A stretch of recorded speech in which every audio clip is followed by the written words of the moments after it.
வெற்றி வெற்றி வெற்றி எங்கள் ரத்தத்தின் ரத்தமான தெய்வ திருவான அமரரான எம்ஜிஆர் அவர்களுக்கு இனிய பிறந்த நாள் வாழ்த்துக்களை கூறி இன்றைய காணொலியை துவங்குகிறேன்.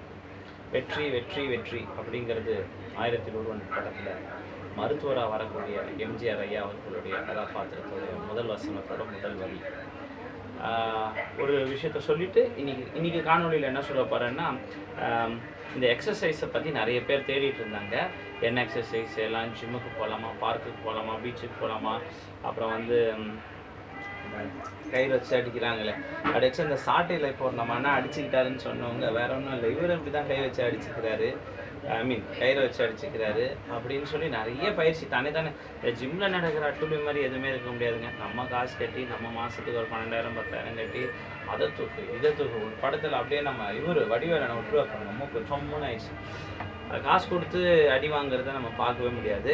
அது மாதிரி எக்ஸசைஸை தேடிட்டு இருக்கும்போது ஒரு நல்ல விஷயம் கிடச்சிது. அதை நான் ஒரு பேஷண்ட்டுக்கு சொன்னேன். HbA1c 10லேருந்து 7க்கு வந்ததுங்க. உண்மையாக தான், போய் எல்லாம் சொல்லலை, உண்மையாக தான். எனக்கு எந்த காரணத்துக்கு கொண்டு போய் பேசுகிற பழக்கம் இல்லை அப்படிங்கிறது ஆதியிலேருந்து சொல்லலை, சமீபத்தில் போய் பேச வேணாம் அப்படின்னு நினைக்கிறேன். அப்போ அவருக்கு என்ன பயிற்சி சொன்னேன் அதை பற்றி தான். பில்டப்லாம் ஓவராக இருக்குது, உங்களை சர்ப்ரைஸ் பண்ணலாம் அப்படின்னு தான் இது ஒரு விஷயத்த சொல்லிவிட்டு இந்த எக்ஸசைஸ்குள்ளே போகிறேன். இனி வர காலங்களில் அதாவது நம்ம முன்னாடி நோக்கி போகிறத விட பின்னாடி நோக்கி போகிறதே பெட்டர் அப்படின்னு தான் ஃபீலிங் வருது. முன்னாடி வர திரைப்படங்களாக இருக்கட்டும், முன்னாடி வர பயிற்சிகளாக இருக்கட்டும், முன்னாடி வர பழக்க வழக்கங்களாக இருக்கட்டும், எதுவுமே சிறப்பாக இல்லை அப்படிங்கிறது தான் என்னோடய அபிப்பிராயம். அப்படிப்பட்ட சூழலில் இனி வர காலங்களில் புது திரைப்படங்கள் பார்க்க வேண்டாம். அஃப்கோர்ஸ் ஏதாவது ரொம்ப ஸ்பெஷலாக இருந்ததுன்னா, அமரன் மூவி மாதிரிலாம் இருந்ததுன்னா பார்க்கலான்னு தோணுது. பழைய திரைப்படங்களே பார்க்கலான்னு சொல்லி தான் இப்போ எடுத்துக்கிட்ட ப்ராசஸ் தான் 1001 முதல் படம். நிறைய பழைய படங்கள் பார்த்துருக்கலாம், பட் ப்ராசஸாக உட்காந்து இந்த தியேட்டரில் பார்க்குற மாதிரி அதுதான். இப்போது கல்பவருஷம் இந்த யூடியூப் இருக்குது, அதில் எல்லாமே வருது. ரெஸ்டோர்டு விஷன், கலர் விஷன்லாம் எம்ஜிஆரே அப்படி கலர்ஃபுல்லாக பார்த்துருப்பாரான்னு தெரியல.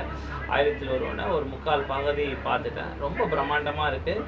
இங்கே நம்ம செய்கிற ரஜினிகாந்த் ஐயா அவர் செய்கிற ஸ்கில்ஸ் எல்லாம் இவருமே செய்கிறாரு. ஒரு பெரிய மரம் அது வந்து ஜெயலலிதா மேலே வந்து விழுது, அதை வந்து அப்படியே அவர் தாங்கி பிடிக்கிறாரு. இந்த கெமிஸ்ட்ரினா கெமிஸ்ட்ரிங்க, மனைவி அவங்களா இருக்கலாம், ஆனால் தலைவி இவங்க தான் அப்படிங்கிற ஒரு உண்மை தான்.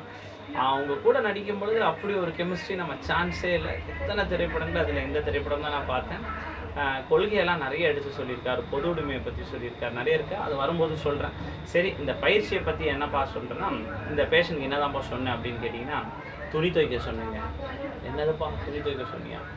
அப்போ மனைவிலாம் எது இருக்குது, அவங்க சமையல் செய்யட்டுமே, சமையல் செய்யட்டும், குழந்தைங்களுக்கு சாப்பாடு கட்டுறது அந்த போல பணிகள் செய்யணும், நம்ம துணி துவைக்கலாம் அப்படின்னு அவருக்கு சஜஸ்ட் பண்ணியிருந்தேன் ஒரு 1 இயர் பேக்கு. நீ செய்தியாப்பான்னு கேட்டால் நான் செய்கிறேன். என்னுடைய துணி துவைக்கும் கலையை பற்றி சொல்கிறேன். நான் வந்து என்னுடைய துணிகளை நானே துவைத்து கொள்கிறேன். கடந்த ஒரு 2 வருடங்களாக என் துணியை நானே துவைத்துக் கொள்கிறேன். அதில் நான் எல்லாத்துக்குமே சோப்பு போடுறது கிடையாது. முக்கியமாக இந்த மாதிரி ஒயிட் கோட்ஸ்க்கு மட்டும்தான் இந்த பவுட்ரு இல்லை இந்த பாரெல்லாம் போடுறது. மற்றபடி உள்ளாடைகளாக இருக்கட்டும், நைட்டே ஓவர் நைட்டே தண்ணியில் ஒரு 12 மணி நேரம் ஊற வச்சுடுவேன். அடுத்த நாள் காலையில் அதை நல்லா கும்மிக்கி கசக்கி அதை பற்றி நான் சொல்கிறேன். துணி துவைப்பது எப்படின்னுங்கிறதுக்காக இல்லை, இன்றைக்கி வரக்கூடிய அனைத்து இன்வென்ஷன்ஸ்னால் கண்டுபிடிப்புகள் எல்லாமே நம்மளுடைய நேரத்தை மிச்சப்படுத்தி இருக்கின்றன. அந்த மொத்த நேரத்தையுமே செல்ஃபோனுக்கும் காணொலிக்கும் தாரவாத்து கொடுத்துருக்குறோம். அதனால் செடென்ட்ரி லைஃப் ஸ்டைல் உள்ளே வந்துருச்சு. சும்மா இருக்கிறது எப்படி, சும்மா இருக்கிறதும் இல்லை, மனசை போட்டு அலைப்பாயிரம் செல்ஃபோனும் டிவியும் பார்த்துட்டு பின்னியாளர்களாக மாற்றிக்கொண்டிருக்கிறார்கள். ஒரு கண்டுபிடிப்பு அப்படிங்கிறது வேலை எளிதுபடுத்துறது மட்டும் இருக்கக்கூடாது, அது நம்மளை நோயாளி ஆக்கிடக்கூடாது. ஆக நம்ம கண்டுபிடிப்புகள் எல்லாமே நம்மளை பின்னோக்கி செல்ல வச்சுருக்குது. நல்லா யோசிச்சு பார்த்தா, ஃப்ரிட்ஜ் வந்த பிறகு பழைய உணவுகள் சாப்பிட்ற பழக்கம் வந்துருச்சு. வாஷிங் மிஷின் வந்ததுலேருந்து அழுக்கு துணியிலேயே அழுக்க கழுவி சொறி சரங்கு அதெல்லாம் வர ஆரம்பிச்சிச்சு. ஏசி வந்த உடனே வெயிலோ புயலோ ஒன்றும் வித்தியாசமே தெரியல, இன்னும் நிறைய நேரம் தூங்க ஆரம்பிச்சிட்டோம். இந்த சீக்கிரம் சூடு பண்ணுற டெக்னாலஜி, அந்த ஸ்டவ் இந்த ஸ்டவ், செல்ஃபோன் வந்ததுலேருந்து பேசிக்கிறது இல்லை.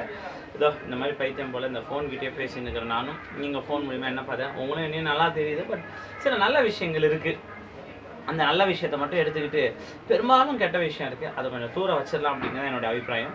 ஸோ இந்த பேஷண்ட்க்கு வந்து நீங்கள் துணி துவைச்சிக்கோங்க. துணி துவைக்கிற எக்ஸசைஸ் எப்படி அப்படின்னு கேட்டிங்கன்னா, ரொம்ப நல்ல எக்ஸசைஸு. இது வாஷிங் மிஷின் எல்லாம் போடக்கூடாது, கையாலே துவைக்கணும். இந்த எக்ஸசைஸ் எப்படின்னு பார்த்தீங்கன்னா, டெய்லி துணியை நம்ம ஊற வைக்கணும். என்னுடைய எக்ஸ்பீரியன்ஸ் வந்து இந்த சாயில்டு க்ளோத்ஸ், இந்த கிரீஸ் கரப்பட்டது, இந்த லிப்ஸ்டிக் கரப்பட்டது, லிப்ஸ்டிக் வரையும் படும் தானேங்க, லிப்ஸ்டிக் கரப்படுறது, அந்த மாதிரி ட்ரெஸ்ஸஸ் எல்லாம் தனியாக கொஞ்சம் டிட்டர்ஜென்ட் பவுடர் போட்டிங்கன்னா அந்த அழுக்கெல்லாம் போயிடும். மற்றது சும்மா நம்மளோட வேர்வை மட்டும்தான் இருக்குன்னா வேர்வெல்லாம் தண்ணி போட்டாலே போயிடும். வெறும் உப்பு ஸ்மெல் அடிக்கும், கடுமையாக ஸ்மெல் அடிக்கும். தண்ணி போட்டாலே ஒரு தண்ணி போட்டால் எல்லாம் போயிடுதுங்கிற மாதிரி அந்த தண்ணியில் தண்ணி போட்டோடனே அந்த கிரீஸ் கரை எல்லாமே, ஐ மீன் அந்த வேர்வை கரை எல்லாமே கரைஞ்சிரும். ஒரு 4 hours 3 hours நல்லா தண்ணியில் ஊறிச்சுன்னா இந்த துணியை தனியாக நல்லா கும்மிக்கி கும்மு கும்மு கும். அப்போ நான் பாட்டு பாடுவேன், கும் கல்லக்கடி பாட்டு. அது என் பொண்ணு பிடிச்சிக்கிட்டு, தாது எப்போ கும்கலக்கடி பண்ண போகிறேன், நம்ம கும்கலக்கடி கரால் தத்தோம் அப்படின்னு கேட்கும். அதாவது எப்போ துணி துவைக்க போகிறேன் அப்படின்னா கும்கலக்கடி பண்ண பிறகு தண்ணியில் போட்டு முக்கி எடுத்துட்டு நல்லா புழிஞ்சு அதை கொஞ்ச நேரம் உணர்த்துவேன், பாத்ரூம்குள்ளேயே ட்ரிப்பாகும். அதுக்கப்புறம் வெயில காய போட்ட துணிகளை திரும்ப மடித்து எடுத்துகிட்டு வந்து, ஐயோ இதெல்லாம் ஒரு குழப்பாயான்னு கேட்பீங்க. இப்போ சுகர்லாம் வச்சுக்கிட்டு பீரங்கிலாம் சுருங்கி போயிருக்கேன், துப்பாக்கிலாம் தோட்டம் இல்லாமல் போயிருக்கேன், பாம்பெல்லாம் படம் எடுக்கிறது பரவாயில்லையா? என்னங்க சுகர் பேஷண்ட்லாம் ஷாக்காக இருக்குதா? ஆமாங்க, இதை பற்றி தாங்க நிறைய கதை பேசிகிட்டு இருக்கோம். சுருங்கி போன பீரங்கிங்க, பீரங்கியை பார்த்தேங்க. நம்ம அமரன் படம் வந்தோடனே அந்த ஓட்டியை கிட்ட போய் பீரங்கி பார்த்தேன். அப்படியே ஒரு ஆண் உறுப்பை போலவே தான் அங்கே இருக்குது. நீ எதை நினைக்கிறியோ அப்படிதான், எதையே நினைக்கிறேன், அதை பார்த்தாலும் அப்படிதான்ப்பா தெரியுது. கீழே துப்பாக்கி வர்ற தோட்டா வைக்கிற குண்டு, அதான் நம்ம டெஸ்டிகல்ஸ், அதில் தான் விந்தணுக்கள் உற்பத்தி ஆகும். வந்து கண்டம் விட்டு கண்டம் பாயுது. அதான் கண்டம் அண்டம், அண்டம்னா உடல், அண்டம் விட்டு அண்டம் பாயுது, அண்டம் விட்டு அண்டம் பாயுது. இல்லை குண்டு கண்டம் விட்டு கண்டம் பாயுது. ஒரு புது உயிர் உருவாகுது, அதில் உயிர் அழியுது. இது மனிதன் படைத்த படிப்பு, உயிர் அழியும். இது கடவுள் படைத்த படிப்பு, உயிர் உருவாகும். பீரங்கிங்கெல்லாம் சுருங்கி போயிருக்கு, துப்பாக்கியிலலாம் தோட்டா இருக்குது, சுடுறது இல்லை, பாம்பு படம் எடுக்கிறது இல்லை. ஆக வாஷிங் மிஷினில் துவைச்சு அவ்வளோ பெரிய வயிறு வச்சுக்கிட்டு கம்க்கு பெரிய ஹாஸ்பிட்டலில் போய் கால் மேலே கால் போட்டுட்டு அந்த டாக்டர் அப்பாயின்மெண்ட் வாங்குறதுக்கு 2 மாதம் ஆகுமா, ஃபீஸ் 2000 ரூபாவாம். பண்ணால் பீரங்கி சுற்றுமா, துப்பாக்கி சுற்றுமா, பாம்பு படம் எடுத்துருமா, ஸ்னேக் பாபு அப்படின்னு சொல்லுவாங்க. ஸோ நாம் பெரும்பாலான கண்டுபிடிப்புகள் நம்மளை பக்கா சோம்பேறிகளாக்கி, பக்கா வியாதியஸ்தராக்கி, முன்னாடி போக மாட்டேங்க, நீ போனா போப்பா, போனாட்டி கொடுப்பா அப்படின்னு நீங்கள் கேட்பீங்க. நிறைய பேர் நான் பின்னாடி போனதை பார்த்து ஆரம்பத்தில் கொஞ்சம் வியப்பாக பார்த்தாங்களே தவிர, ஆனால் இன்னைக்கு ஒவ்வொருவருமே தண்ணிப்படியா இதில் நிறைய பேர் இருக்காங்க. நல்ல பெரிய பட்டம் பெற்றவர்கள், டாக்டர்கள், நண்பர்கள் ஃபோன் பண்ணி, பார்க்க தான்ப்பா ஒரு கூச்சமாக இருக்குது நீ சொல்கிறது, ஆனால் சொல்கிறது உண்மைதான்ப்பா, கரெக்டு தான்ப்பா, பின்னாடி தான்ப்பா வழி இருக்குது அப்படின்னு. பின்னாடி வழி இருக்குது. ஆக இந்த துணி துவைக்கிறது ஒரு நல்ல பயிற்சி, டெய்லி வேலை கிடைக்குங்க. நீங்கள் இந்த பார்க்குக்கெல்லாம் போய், அப்போ அது மட்டும் என்ன முட்டாள்தானம் இல்லையா? ஒரு பார்க்கு போயிட்டு அது சுற்றி வந்தால் 400 மீட்ரு, இதை நீங்கள் 10 தடவை சுற்றினா 4 கிலோமீட்டர் ஆகிடும், அது மட்டும் முட்டாள்தானம் இல்லையா? அப்புறம் வந்து இந்த கயிறை பிடிச்சி இப்படி இழுக்கிறீங்களே, நிற்கிற வாஷிங் மிஷின், அது மட்டும் பைத்தியக்காரத்தானே இல்லையா? அதெல்லாம் பண்ணுறது உங்களுக்கு வெக்கம் வரலையா? இந்த துணி துவைக்கிறது போய் கையில் யாராவது துவைப்பாங்க இந்த காலகட்டத்தில்? கையில் துவைச்சு பாருங்கள். இந்த இது துவைச்சிங்கன்னா பைசப்ஸ் வரும். பைசப்ஸ் எப்படி வந்தது அப்படின்னு கேட்டிங்கன்னா, நான் வந்து டம்பிள்ஸ்லாம் எடுக்கலைங்க, துணி துவைச்சி தான் பைசப்ஸை டெவலப் பண்ணியிருக்கிறேன். அதுக்கப்புறம் அதை நல்லா கிமிக்காக உணர்த்தி டெய்லி வந்தால் டெய்லி வேலை கிடைக்கும். அதுக்கப்புறங்க முக்கியமான பாயிண்ட்டு, ஒரு 50 minutes டைம் பாஸ் ஆகிடும்.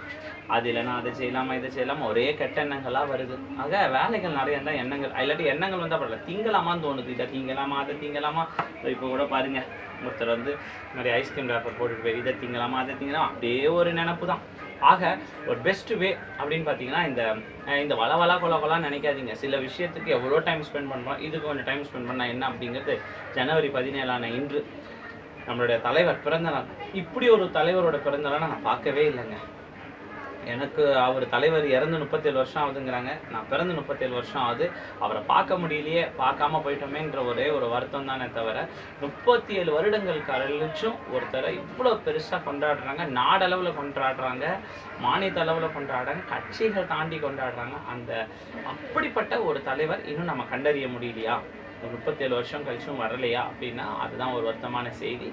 ஏன்னா இப்போ இருக்கிற தலைவர்கள் அப்படின்னு பார்த்தீங்கன்னா ஏன் தோற்றார்கள் அப்படின்னா, எம்ஜிஆரோட தத்துவத்தை கடைசியாக சொல்லிட்டு மட்டும் முடிச்சிடுறேன். எம்ஜிஆர் ஜெயிச்சதுக்கான காரணம், நீ மக்களை விரும்பு, மக்கள் உன்னை விரும்புவார்கள். இதை தான் தாரக மந்திரமாக எடுத்துக்கிட்டார். ஜெயலலிதாமா அதை ஒரு 60 to 70% அடாப்ட் பண்ணியிருப்பாங்கன்னு நினைக்கிறேன். அதனால தான் அவங்க வின் பண்ண முடிஞ்சது. அதுக்கு இடைப்பட்டவர்கள், அதுக்கு பின்னாடி உள்ளவர்கள் யாருமே அதை கடைபிடிக்கவில்லை. அதனால்தான் அவர்கள் தோற்றார்கள், அவங்களால ஜெயிக்க முடியல. ஒரே ஒரு சின்ன கதை மட்டும் சொல்கிறேன். எம்ஜிஆர் ஐயா போகிற வழியில் ஒரு யாசகம் பெறுபவர், அதான் பிச்சைக்காரர் அப்படின்றமே, அவர் போகிற வழியில் இருப்பாராம். அடிக்கடி அவர் போகும்போதெல்லாம் ஏஞ்சி நிற்பாராம். அங்கே இருக்கிறவங்க கேட்பாங்களாம், ஏன்பா எம்ஜிஆர் ஐயா காரில் போகிறாரு, நீ ஏஞ்சி நின்னா அவனை பார்க்கவா போகிறாரு? அவர் சொன்னாராம் பதில், ஐயா சாமி கும்பிட போகும்போது நாம தான் சாமியை பார்க்கணும், சாமி நம்மளை பார்க்குதா இல்லையான்னு நமக்கு தேவையில்லாத விஷயம் அப்படின்னு சொன்னாராம். ஒரு 4 நாள் கழிச்சு அந்த வழியாக போன எம்ஜிஆர் ரிவர்ஸில் வந்து அந்த கிட்ட நின்னாராம். அவர்கிட்ட அந்த யாசகம் பெறுகிறார். அந்த பிச்சைக்காரர்கிட்ட சொன்னாராம், இனிமேல் நீ பிச்சை எடுக்காதப்பா, இந்த காசு தினம் போவேன், கையில் காசு இருக்காது, அதனால தான் நிற்க மாட்டேன், நீ காசு எடுத்துட்டு வந்தேன், இனிமேல் பிச்சை எடுக்காத, ஒரு பெட்டி கடை ஏதாவது வச்சு பழச்சிக்க, கவனமாக கேளுங்க, இங்கே தான் வசனம் நிற்கிது, ஆனால் பீடி சிகரெட் தண்ணி மட்டும் விற்காத அப்படின்னு சொன்னாராம். இன்னைக்கு அந்த கட்சி சார்ந்தவர்கள் மட்டும் இல்லை, அந்த கட்சியில் இருக்க மற்ற கட்சிகளும் நிறைய பேர் இந்த தொழிலை தான் செய்கிறார்கள். குப்தா விற்கிறாங்க, தண்ணி விற்கிறாங்க. ஸோ அப்படிப்பட்ட தலைவர்கள், மக்களை விரும்பும் தலைவர் இல்லை, பொது உடைமையாக்குற தலைவர் இல்லை, தன்னலம் பார்க்காத ஒரு தலைவர் இல்லை, மது இதை பற்றி போகிற தலைவர் அப்படி இல்லை. அது மாதிரி நல்ல தலைவர்கள் இல்லை அப்படிங்கிறத ஏன் நாமளே உருவாகினா என்ன அப்படிங்கிறது தான் நம்மளுடைய கருத்து. யாரோ ஒருத்தர் உருவாக்குவோமே, எம்ஜிஆராக ஆக முடியாதுன்னு எல்லாருக்கும் தெரியும். எம்ஜிஆர் போன பாதிரியமாக போக முடியாது. சிந்திப்போம், செயல்படுவோம், பலமான நாட்டை உருவாக்குவோம், அன்பு வெல்லும், பாவம் தோற்கும். மற்றும் ஒரு முக்கிய சந்திப்பில் சந்திப்போம். நன்றி, வணக்கம்.